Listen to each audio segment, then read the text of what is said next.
সোনুর স্কুলে এখন final exam চলছে, আর স্কুল হচ্ছে মর্নিংয়ে, মানে 8টা থেকে শুরু হচ্ছে। তো দেখো এখন হঠাৎ করে কদিন খুব কুয়াশা পড়ছে, তো এই সকালবেলা সোনুকে নিয়ে চলে এসেছি স্কুলে। আর সোনু বলছে, মা তুমি গেটের বাইরে একটু ওয়েট করো, আমি স্কুলে ব্যাগটা রেখে তারপর তোমার সঙ্গে দেখা করতে আসছি। তো দেখো সেই মতো এসে গাছের নিচে দাঁড়িয়ে সোনু আমার সঙ্গে কথাও বলছে, আবার টাটাও দিচ্ছে।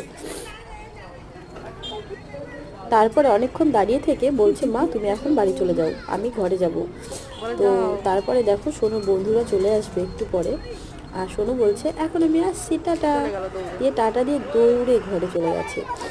তো দেখো ছুটির পরে যখন আমরা ওকে নিতে এসেছি তখন রীতিমতো ওরা সবাই মারামারি শুরু করে দিয়েছে। আর বন্ধুদের মধ্যে মারামারি তো একটু হবেই। তো যাই হোক, সব বন্ধুরা মিলে দেখো গ্রুপে একটা ছবি তুলছে। তো সেই জন্য সবাই মিলে দেখো যে যার মতো পছন্দ মতো পোজ দিয়ে দাঁড়িয়ে পড়েছে।